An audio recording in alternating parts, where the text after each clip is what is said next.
आपल्या आजच्या चर्चेमध्ये स्वागत आहे. आपण नेहमी म्हणतो की कम्प्युटर विचार करू शकतो का? तर आज आपण हेच शोधणार आहोत. हो. आपल्याकडे मायक्रोसॉफ्ट लर्नची एक एक्सरसाइज आहे आणि तिच्या मदतीने आपण कम्प्युटरला म्हणजे 3 वेगवेगळ्या प्रकारे विचार करायला शिकवणार आहोत. हो, आणि यातली गंमत म्हणजे हे करण्यासाठी आपल्याला कोणताही किचकट कोड वगैरे लिहायची गरज नाहीये. अच्छा? आपण एका सोप्या वेब टूलचा वापर करणार आहोत. यात आपण कम्प्युटरला 3 कामं शिकू. 1. आकड्यांचा अंदाज लावून भविष्य सांगायला. भविष्य. हो. 2. गोष्टी ओळखून त्यांना गटात टाकायला. आणि 3. कोणत्याही मदतीशिवाय डेटामधून स्वतःचे निष्कर्ष काढायला. हे तर भारी आहे. म्हणजे आपण आज चक्क कम्प्युटरचे शिक्षक बनणार आहोत. तर मग या क्लाससाठी तयारी कशी करायची? अगदी सोपं आहे. सर्वात आधी आपल्याला काही पाठ्यपुस्तकं लागतील. https://ak.ms/mslearn-ai-data ही लिंक आहे. तिथून mldata.zip नावाची एक फाईल डाउनलोड करा. ओके. आणि ती तुमच्या कम्प्युटरवर एका फोल्डरमध्ये अनझिप करून ठेवा. यात आपल्याला लागणारा सगळा डेटा आहे. म्हणजे पुस्तकं तयार आहेत. आता क्लासरूम कुठे आहे? आपला व्हर्च्युअल क्लासरूम आहे https://akms/ml-lite या वेबसाईटवर. ओके. तिथे गेल्यावर ML इंजिन लोड व्हायला काही सेकंड लागतील. असं समजा की आपलं इंजिन सकाळची कॉफी पिऊन कामासाठी तयार होत आहे. हां. ते तयार झालं की आपण आपल्या पहिल्या प्रयोगाला सुरुवात करू. चला तर मग. पहिला प्रयोग आहे रिग्रेशन. म्हणजे हवामानानुसार किती आईस्क्रीम विकले जातील याचा अंदाज लावणे. वा, आपण एका आईस्क्रीमच्या दुकानासाठी भविष्यवेत्ता बनणार आहोत. हो, रिग्रेशन हा शब्द ऐकून घाबरायचं नाही. त्याचा सोपा अर्थ आहे एखाद्या संख्येचा किंवा आकड्याचा अंदाज लावणे. अच्छा. म्हणजे किती किंवा केवढी या प्रश्नांची उत्तरे शोधणे. ओके. तर मग करून बघूया. वेबसाईटवर मॉडेल प्रकार आणि डेटा या पेजवर मी रिग्रेशन निवडतो आणि आईस्क्रीम.csv फाईल अपलोड करतो. यात तारीख, दिवस, तापमान, पाऊस आणि विकलेल्या आईस्क्रीमची संख्या अशी सगळीच जुनी माहिती आहे. बरोबर. हा डेटा म्हणजे आपल्या मॉडेलचा भूतकाळातला अनुभव आहे. यावरूनच ते भविष्य शिकणार आहे. आता पुढच्या ट्रेनिंग सेटिंग्स पेजवर जाऊया. ठीक आहे. इथे टार्गेट कॉलम म्हणून आईस्क्रीम सोल्ड निवडायला सांगितलं आहे. म्हणजे हे ते उत्तर आहे जे आपल्याला मॉडेलकडून हवंय. बरोबर. अगदी बरोबर. पण इथे एक गंमत आहे. फीचर्समधून डेट हा कॉलम काढायला सांगितलाय. असं का? तारीख तर महत्वाची वाटेल ना? खूप चांगला प्रश्न आहे. आपल्याला वाटतं की तारीख महत्वाची आहे, पण मशीनसाठी प्रत्येक तारीख ही एक नवीन गोष्ट असते. म्हणजे बघा, 29 जानेवारी 2026 ही तारीख पुन्हा कधीच येणार नाही. त्यामुळे त्या एका तारखेवरून मॉडेल कोणताही पॅटर्न शिकू शकत नाही. अच्छा. या उलट तापमान बघा, 72 डिग्री तापमान आज पण असू शकतं आणि पुढच्या वर्षी पण असू शकतं. त्यामुळे तापमान आणि विक्री यांच्यात एक संबंध सापडू शकतो. म्हणून आपण असेच फीचर्स निवडतो जे पुन्हा पुन्हा येऊ शकतात आणि ज्यात काहीतरी पॅटर्न लपलेला असतो. अच्छा. म्हणजे आपण मॉडेलला फक्त उपयुक्त संकेत देत आहोत, निरुपयोगी माहिती देऊन त्याचा गोंधळ नाही करत. तंतोतंत. इथे ट्रेनिंग टेस्टिंग स्प्लिट नावाचा एक पर्याय आहे जो 80% आणि 20% वर सेट केला आहे. याचा अर्थ काय? ही आपल्या मॉडेलची असं समजा की परीक्षा पद्धत आहे. विचार करा, आपण मुलाला परीक्षेसाठी 100 प्रश्न दिले. जर त्याने ते 100 प्रश्न पाठ केले आणि परीक्षेतही तेच आले तर तो 100 पैकी 100 गुण मिळवेल. पण याचा अर्थ तो हुशार आहे असा होतो का? नाही, अजिबात नाही. याचा अर्थ फक्त त्याची स्मरणशक्ती चांगली आहे. त्याला जर 11वा नवीन प्रश्न विचारला तर कदाचित त्याला उत्तर देता येणार नाही. अगदी बरोबर. इथेही तेच होतं. आपण 80% डेटा मॉडेलला अभ्यासासाठी म्हणजे पॅटर्न शिकण्यासाठी देतो. पण मॉडेलने जर हा डेटा घोकमपट्टी केल्यासारखा पाठ केला तर ते नवीन डेटावर काम करणार नाही. बरोबर. यालाच टेक्निकल भाषेत ओव्हरफिटिंग म्हणतात. म्हणून उरलेला 20% डेटा जो त्याने कधीच पाहिला नाही त्यावर त्याची परीक्षा घेतली जाते. यातूनच त्याची खरी हुशारी कळते. वाह. म्हणजे हे फक्त शिकवणं नाही तर शिकलेलं खरंच समजले की नाही हे तपासणं पण आहे. चला आता ट्रेनिंग प्रोसेस पेजवर जाऊन ट्रेन बटन दाबूया. आता कॉम्प्युटर विचार करतोय. तो त्या 80% डेटामधील संबंध शोधतोय. हो, तो बघतोय की तापमान वाढल्यावर विक्री वाढते का, पाऊस पडल्यावर कमी होते का, शनिवार रविवार असेल तर विक्रीवर काय परिणाम होतो, हे सगळं गणित तो आता मांडत आहे. ट्रेनिंग पूर्ण झालं. ट्रेनिंग रिझल्ट्स पेजवर एक ग्राफ दिसतोय. यात एका सरळ रेषेच्या आजूबाजूला खूप सारे निळे ठिपके आहेत. हा ग्राफ म्हणजे आपल्या मॉडेलचं प्रगती पुस्तक आहे. प्रगती पुस्तक. हो, यात आडवी रेषा म्हणजे प्रत्यक्ष विक्री आणि उभी रेषा म्हणजे मॉडेलने लावलेला अंदाज. हे ठिपके जर त्या सरळ रेषेच्या अगदी जवळ असतील तर याचा अर्थ आपल्या मॉडेलचे अंदाज अचूक आहेत. आपलं मॉडेल हुशार आहे. आता खरी मजा. टेस्ट मॉडेल पेजवर आपण नवीन डेटा टाकून बघू. समजा शुक्रवार आहे, मे महिना आहे आणि तापमान 72.3 डिग्री आहे. पाऊस नाहीये. बघूया आपला भविष्यवेत्ता काय म्हणतोय. अरे वा, त्यांनी एक आकडा दिला आहे. आता दुसरी परिस्थिती टाकू. समजा सोमवार आहे, थंड नोव्हेंबर महिना आहे, तापमान फक्त 55.8 डिग्री आहे आणि वर पाऊसही पडतोय. या परिस्थितीत तर कोणीच आईस्क्रीम खाणार नाही. आणि बघा, मॉडेलचा अंदाजही खूप कमी आला आहे. म्हणजे हे खरंच काम करतंय. हो, आपण आकड्यांचा अंदाज लावायला शिकलो, पण जगातील प्रत्येक प्रश्नाचं उत्तर आकड्यात नसते की नाही. नाही. कधीकधी उत्तर असतं हो किंवा नाही, किंवा हा प्रकार की तो प्रकार. अगदी बरोबर. आणि इथेच आपला दुसरा विचार करण्याचा प्रकार कामी येतो, जिथे उत्तर संख्या नाही तर एक गट किंवा लेबल असतं. या प्रकारच्या मॉडेलला क्लासिफिकेशन म्हणतात.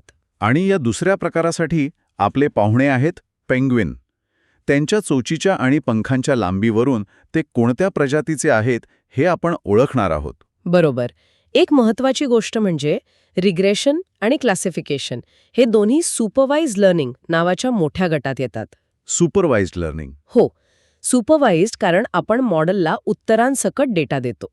म्हणजे हे तापमान असताना एवढी आईस्क्रीम विकली गेली किंवा या मापांचा पेंग्विन या प्रजातीचा असतो. अच्छा. आपण उत्तराचं सुपरविजन करत असतो, म्हणजे देखरेख करत असतो. अच्छा, म्हणजे आपण आधी उत्तर सांगून मग त्याला शिकवत आहोत. समजलं.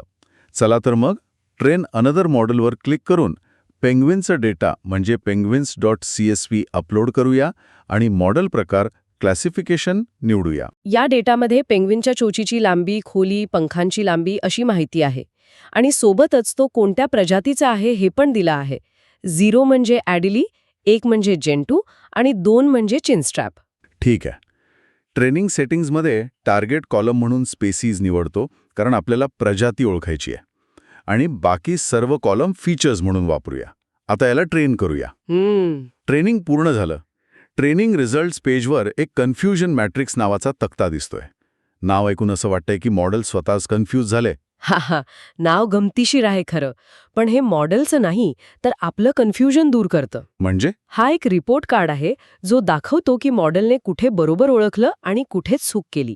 यात आपल्याला 4 महत्वाच्या गोष्टी दिसतात. कोणत्या 4 गोष्टी? बघा, ह्या तक्त्यात काही आकडे हिरव्या रंगात आहेत आणि काही लाल. हिरवे म्हणजे बरोबर अंदाज. ओके. म्हणजे मॉडेलना एडिली पेंग्विन दाखवला आणि त्याने बरोबर एडिली म्हणूनच ओळखलं. पण लाल आकडे म्हणजे चूक. समजा मॉडेलने एका जेंटू पेंग्विनला चुकून एडिली म्हटलं. अच्छा. याला फॉल्स पॉझिटिव्ह किंवा फॉल्स निगेटिव्ह म्हणतात. हे आपल्या दृष्टिकोनावर अवलंबून असतं. अच्छा, म्हणजे हे फक्त मॉडेल किती हुशार आहे हे नाही सांगत, तर ते कुठे आणि कसं चुकतंय हे सुद्धा सांगतं. हे तर खूपच पॉवरफुल आहे. हो ना? याचा वास्तविक जगात काय उपयोग होऊ शकतो? विचार करा, जर हे मॉडेल पेंग्विनऐवजी कॅन्सरच्या पेशी ओळखत असेल तर, आणि त्याने कॅन्सर असलेल्या पेशीला नॉर्मल म्हटलं तर? अरे देवा. ही चूक खूप महागात पडू शकते.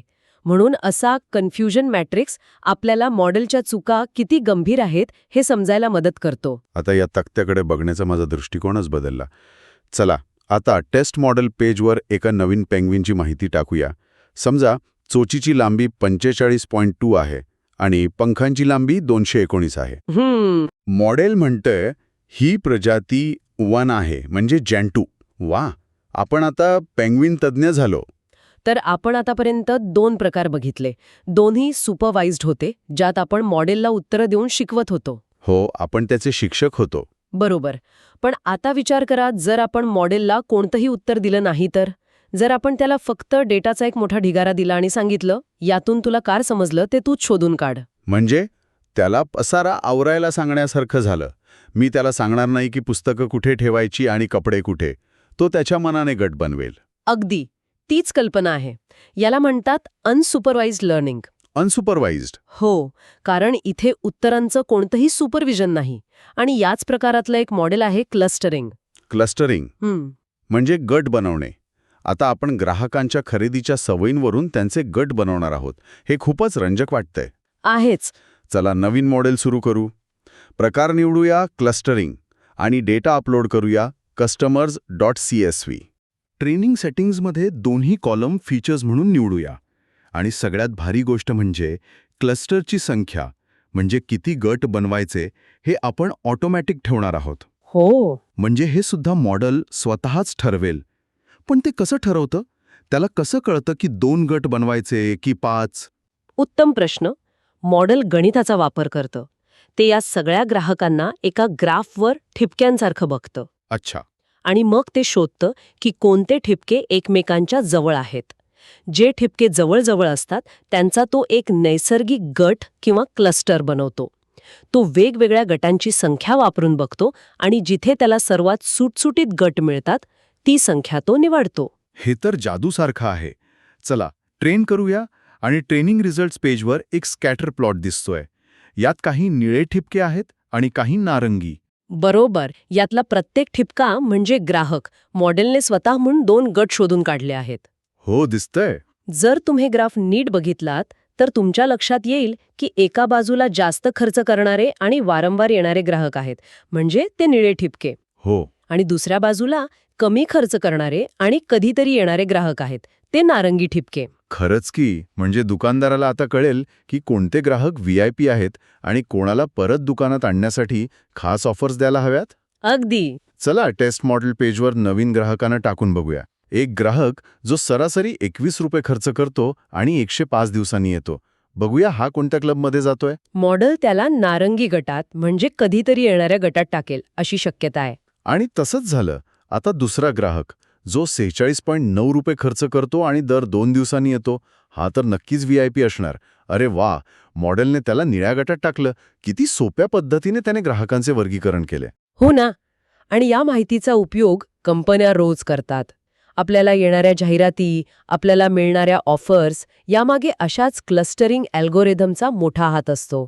तर बघा, आपण एकही कोड न लिहिता 3 वेगवेगळी विचार करणारी यंत्र तयार केली. आपण आईस्क्रीमचं भविष्य सांगितलं, पेंग्विन ओळखले आणि ग्राहकांचे गट बनवले. आणि महत्वाचं म्हणजे आपण मशीन लर्निंगच्या 2 मुख्य शाखा समजून घेतल्या, सुपरवाइज्ड आणि अनसुपरवाइज्ड लर्निंग. बरोबर.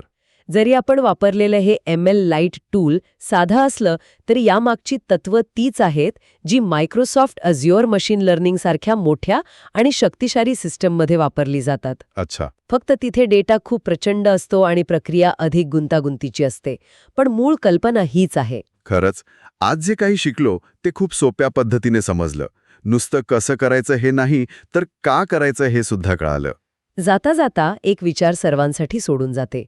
आपण ग्राहकांच्या जुन्या सवयींवरून त्यांचे गट बनवले, म्हणजे क्लस्टरिंग केलं. हो. आणि आपण हवामानावरून आईस्क्रीमची विक्री किती होईल, म्हणजे रिग्रेशन, याचा अंदाज लावला. हो. आता विचार करा, आपण या दोन्ही गोष्टी एकत्र वापरू शकतो का? म्हणजे आधी क्लस्टरिंग वापरून ग्राहकांचे जास्त खर्च करणारे आणि कमी खर्च करणारे असे गट बनवायचे. ओके. आणि मग प्रत्येक गटासाठी वेगळे रिग्रेशन मॉडेल वापरायचं, जे अंदाज लावेल की पुढच्या महिन्यात हा गट किती खरेदी करेल. अरे वा, म्हणजे एका मॉडेलचं आउटपुट दुसऱ्या मॉडेलचं इनपुट बनू शकतं. बरोबर. हाच विचार ऑनलाईन शॉपिंगच्या शिफारशींपासून ते आपल्याला सुचवल्या जाणाऱ्या चित्रपटांपर्यंत सर्वत्र वापरला जातो. अगदी. पुढच्या वेळी जेव्हा अशी एखादी शिफारस दिसेल तेव्हा विचार करून बघा, इथे रिग्रेशन, क्लासिफिकेशन की क्लस्टरिंग वापरलं असेल की या सगळ्यांची काहीतरी खिचडी बनवली असेल.